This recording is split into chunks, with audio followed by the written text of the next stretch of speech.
Hello and welcome back to another episode here on the FM Lowdown Sheffield Wednesday save. Now we're on the squad screen. So in terms of appearances, I thought I'd show you who's played the most games for us this season. Our goalkeeper has obviously played 34 games, near enough every game. Maloney is the only other player to appear in 34 games this season. If we find Josh Vickers, I think he's only played the once. We've only played 35 games this season, meaning Maloney's only missed one in all competitions. Galbraith has played 32 in all competitions. Clivert's played 32. Mosquera's played 26, but obviously joined us towards the end of the transfer window. Markovic has played 25. Our new striker's played 30. Huggins has played 27, who's currently out injured. We've had so many injuries. And he's out for 9 weeks, which is virtually the rest of the season. Sykes has been in and out. Obviously, we gave him a new contract. He's been really hot and cold. Another injury for him. He's just come back from another one. Is not ideal. But what we've done recently is we've got Big Dan coming back, but I don't know how he's going to be coming back from injury. We've got Roddy Frame, Frank Mayle, Curtis Phelan and McDonald Lynch. They are our 4 youngsters that...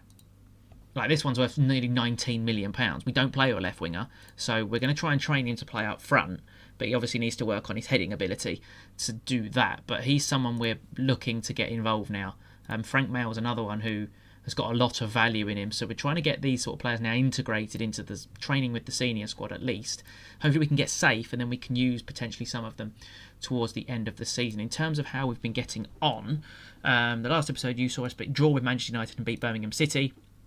Since then, we beat Spurs 1-0. Niall Huggins scoring for us. His second goal of the season. We were pretty decent in this game. We then got a plethora of injuries hitting our squad, which means we had to rotate heavily. We lost 3-1 to Sunderland. That's one of our worst performances of the season. They had a penalty. Brian Brobbery got a hat-trick. He run Amenda all over the place in this game, who we had to give minutes to stop him being angry.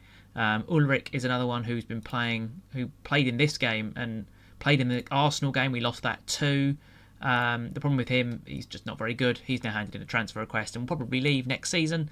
But considering we paid £200,000 for him, £900,000, I'm not too concerned. And then after we played Arsenal, we drew 2-2 away at Brentford. Another 90th minute goal conceded to lose us another 2 points, which would have probably seen us near enough safe by now. We won one in the FA Cup, 2-0. Buonanotte and Galbraith both scoring goals. Again, we put out a strong team. It's a competition I really want us to do well in. Unfortunately, we lost 3-2 to Liverpool. They went 3-0 up. We got 2 really late goals, but unfortunately, it wasn't enough. We then got smacked by City 4-0. I dropped the wingers back for this game, thinking, we'll try and be a bit more solid. That really didn't work. So we reverted that for the game against West Ham, who were chasing Europe. Garcia Pascal got 2 goals in a 2-1 away victory. And then we played the FA Cup round of 16, and we beat West Brom 2-0 again. We put out a strong squad, but unfortunately Noel Huggins did his thigh and is out for 9 weeks. With that, we play Leicester City in the quarterfinals of the FA Cup. A real opportunity for us to get to Wembley. A massive opportunity in the semi-finals. We look at the teams that are in it. Derby play QPR, Liverpool play Wrexham, so they'll get through. We play Leicester, West Ham play City. So you're hoping City get Liverpool, and then we get one of Derby or QPR if we manage to get past Leicester City. So depending what happens, the next episode could be the FA Cup semi-final. If we lose to Leicester, it'll be the last day of the season. So there could be 2, 3, maybe even episodes left in this season. It just all depends what happens, mainly in this Leicester FA Cup game. But we're doing Brighton and Villa today because it could secure our Premier League status near enough for another year in my book. We're 7 points clear at Leeds, who are 18th. 9 games to go. This is one of our games in hand. And I'm not going to tell you if I've signed the 2 players on a pre-contract, and I've also made another signing for next season. So there's 3 players. 1's coming out of this year's transfer budget, and 2 free agents. So I'm not going to tell you I've just told you. I've got 3 players coming in, 2 free agents, and a player for a transfer fee that's come out of this season's transfer budget. I'm not telling you who, but we've got 3 players coming in already. 2 midfielders and a centre-half. So exciting times for next season already. In terms of the team today, obviously Huggins is injured, so who the hell are we going to play on the right? Buonanotte can't play. Page is injured. There's so many injuries. Big Dan's still not fit. It'll have to be Sykes then on the right-hand side, and then Page will have to come on to the bench. So that's the team. Obviously, if you just look at the fitness, it's a bit all over the place, having played a couple of days ago.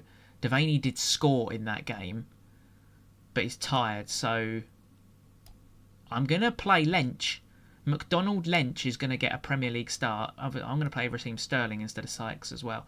So that's the team to play Brighton. This is a big football match. Tremoni's not fit. Well, half our team ain't fit, so we've just got to go with it. After playing on Saturday, we're playing, I think it's Friday, Saturday, and then the Villa game is on a Friday. So it's stretching our small squad. I knew that at the start of the season that our squad was quite small. But I didn't expect it to get as stretched with the LS games. It has been stretched to its full capacity. It obviously didn't help that in January I let Patrick Roberts leave, I let Onyango leave, and Carlon Grant leave. I let them all leave, all on loan. They all still have optional and mandatory future fees in, so we could have around £10 million coming in if all the clauses are met, which would be lovely, because if we can get £10 million into our transfer budget for start of next season, that would be lovely. Because the wages we're offering these new players is a lot, and the player that's coming in cost us £9 million. So hopefully, it's obviously come out of this year's budget, so it doesn't actually matter too much. As Brighton pick up the second ball here with Gruder driving forward, finds Minter, who's got lots of pace. He drives into the penalty area, squares it across, and it's 1-0 Brighton. 2 minutes gone, Brighton lead. Victor Roque. How is Brighton so bad? Like, how are they so low in the table? You've got Minter and Victor Roque in the team, with Matoma on the left. Like, that's a really good team. As Brighton immediately come forward again with Whiffer, Hinshelwood, Cagliogo, good tackle sort of by Tremoni, but the ball is still with the Turkish international. Whiffer now, out wide to De Kruijper, into Matoma. I think Matoma was offside, but the play plays on. Whiffer goes for goal. It's deflected and it's a corner. A really good start by Brighton here. We've not got out the traps at all here.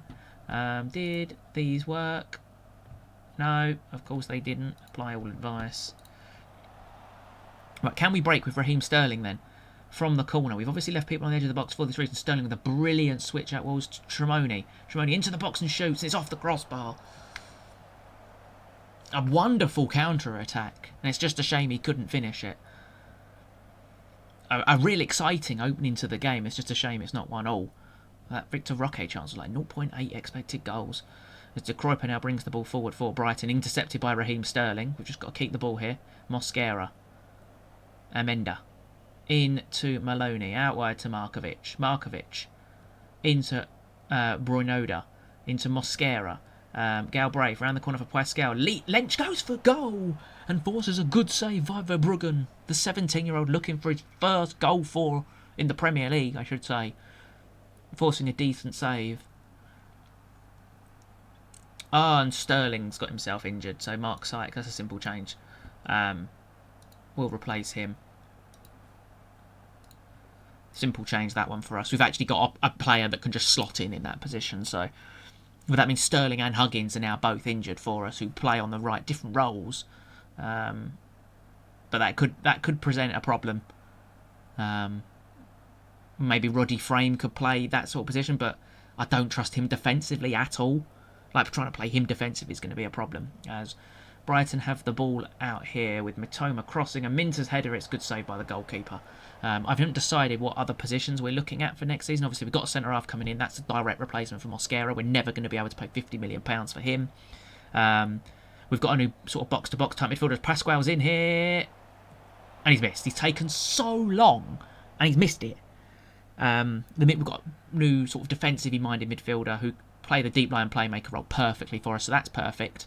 But can also play further forward. And then we've got another attacking sort of midfielder coming in as well.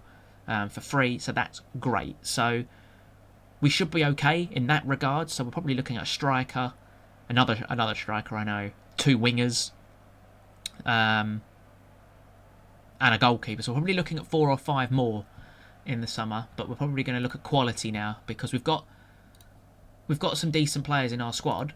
So they would then become the backups, like people like Tremoni, Maloney, backups, or we buy players who are similar level. But we've then got 2 of them, but we're probably looking to improve as the ball goes long and Igor heads it back to Verbruggen. Hopefully we can get off to a quicker start, because obviously the first half we started incredibly slowly. Amenda heads it down, but we don't pick up the second ball again. Good tackle on Gruder, and Brighton have been awarded a set piece. I thought Maloney won the ball there, as the highlight continues as Cagliogu takes the set piece, gets it into the mixer. It's cleared. He gets a second opportunity at it. That's miles offside. Yeah.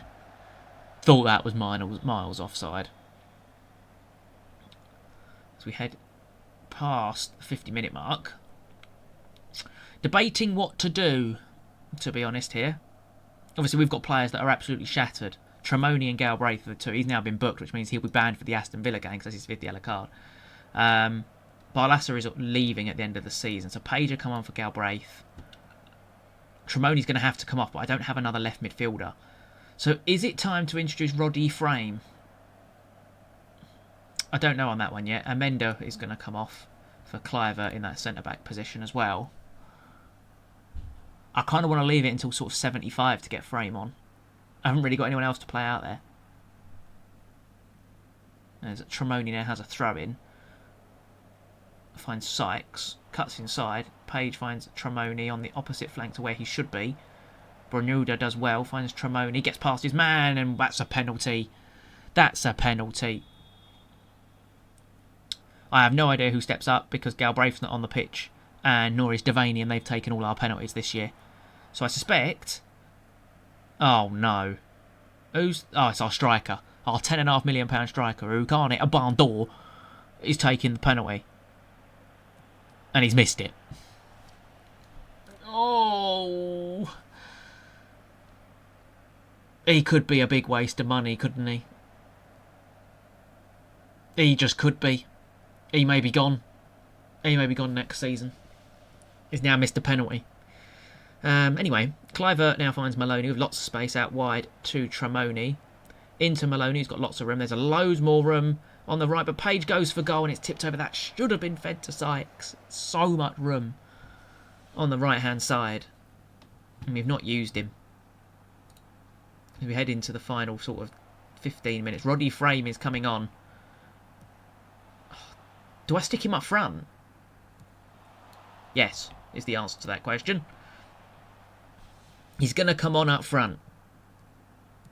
Our 16-year-old is on up front as Tremoni cuts inside, gets past his man. Still has the ball. No real options, loses it. Lent should have probably come short. As Baum back to Van Hecker. He's going to launch that out wide. Minter now is going to use his pace, finds Gruder. He's got so much space, and that's straight at our goalkeeper. Comfortable for the keeper. And it's rolled out to Mosquera, right. Out wide to Sykes. Driving forward. Oh, another pointless highlight there, really. And they now have a corner. It's been cleared. We've picked up the second ball and launched it clear, and nobody is there.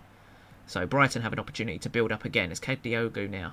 He launches it back out wide to Gabriel Jesus into the box. It's cleared by Cliver. What is Tremoni doing? He's just stood there as the shot flies over our crossbar.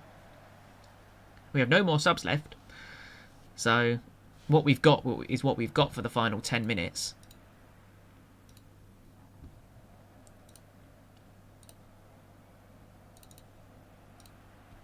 As Page whips the ball into the box. We don't win first contact, but Roddy Frame has the ball. He's got past his man, Tremoni. We've lost it. The referee's playing the advantage. He's not giving us the set piece. And Brighton are now through with Matoma. And they've scored. But the ref's played the advantage. You can see his arms out. We've lost the ball. They've gone and scored. Where's our set piece? And the goal's been awarded. That's game, set and match then. But he's played the advantage. Wow. Whatever. We're going to lose this game, which... We're so hot and cold, but it doesn't help when you... It's no offence to them. It doesn't help when your record striker misses a penalty and you're having to bring on 16-year-olds who have never played in the Premier League. So, yeah. That's annoying. So let's get to the Villa game and see who we've actually got available. Right, so we have no Sterling for 2 weeks. So Buonanotte is also now fit. So Sykes will come in there. Buonanotte comes in for Lynch, who drops back to the substitutes bench. We'll probably have to go with this. I don't particularly want to play Pascal because if you look at him, we paid £10.5 million for a striker that's got 4 goals in 19 starts. But I have nobody else to play. I can't really start a 16-year-old. So the team's not really going to change because we have nothing to change to. So let's get into the Villa game. This is a bit more of a tough game than Brighton. So theoretically we should lose. But we've been undercards in a lot of games this year, and we've beaten all the odds to even put ourselves in a position to stay up, to be honest. I'm interested to see how a 4-2-4 matches up against our team, but considering we don't really have fullbacks. So this will be interesting. Let's get all our advice on. Harvey Elliott has some of them permanently. Hopefully, I'd take a point. A point away from home is lovely. If we go off the expected goals table, we'd actually be 18th. So, considering we're 7 points clear of the drop, is good going, to be honest. There was points, especially towards the end of October, before we changed to this new shape, where you're probably thinking, "Oh my God, we're gonna be in a big battle." And it could happen next season. Second season syndrome is a real thing in real life. So maybe it'll happen here, as we do have the ball in the final third here. Garcia Pascal has lost it. Of course he has. It's cleared. Markovic wins the header again. Buonanotte takes it down. Knocks it into our centre-half. Into Tremoni. Into Garcia Pascal. Buonanotte, Tremoni. Buonanotte goes round a couple and scores! Facundo Buonanotte gives Sheffield Wednesday the lead after 25 minutes. To be fair, he's not really played as much as he probably hoped because of injuries. But when he has played, he's been quite good. And he is a player that I would be interested in getting back, probably on another loan.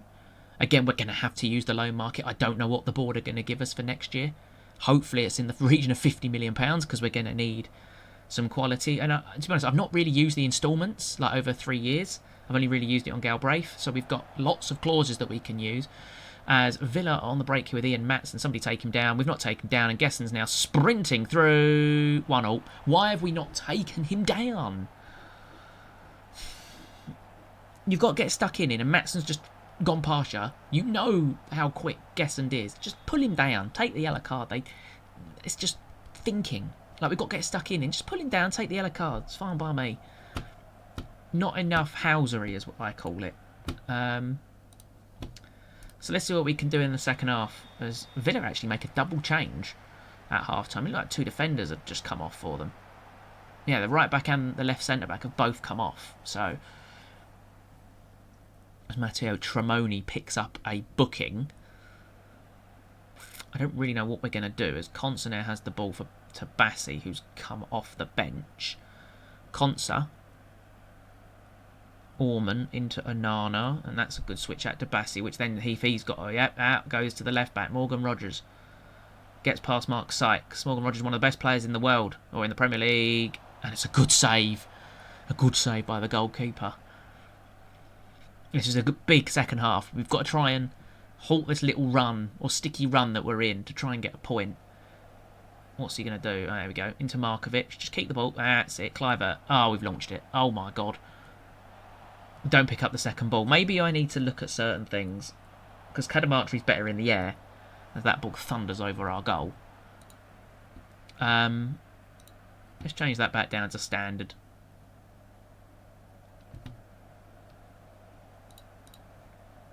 Get some more crosses in the box. Harvey Elliott takes a corner here for Aston Villa. Into the box, cleared. Back out to Harvey Elliott, though, who's got loads of time. Into the box, and Onana has just had an excellent header saved. The ball's rebounded to Marlon, and they've disallowed it for some reason. I don't know what they've disallowed it for. Was Onana offside? Must have been. But they've disallowed it. which is great news for us as we head into the final 20. We've been absolutely battered in this game. Barlassa's going to come on for Branoda. Page is going to come on for Galbraith. I've got nobody else. Our striker's done nothing again. Tremoni's also shattered. So we're going to bring Devaney out on the left. He's going to have to do it. And we're going to bring on Roddy Frame up top again. The 16-year-old... This is what I mean. I just have to. Got to keep it fresh. The only way we're going to make them better, I suppose, is also by exposing them to these types of games with 10 minutes to go. Villa are on the ball again with Bassi. Matson into Rogers. Bassi. Matson. What are we? We're just gonna have to hope here. That's a good ball over the top for Leon Bailey. Bailey, he's offside. Why was there a highlight then? We've seen a highlight for an offside. As we head into the final 8 minutes. 4 minutes. Come on, lads. Respect the point. Oh, no. It's a heart. Could please be our highlight. Devaney now has a throw-in. Please. Don't know what he's doing. He's waving to somebody in the crowd. Oh, he's just throwing it straight to him. Oh, my God.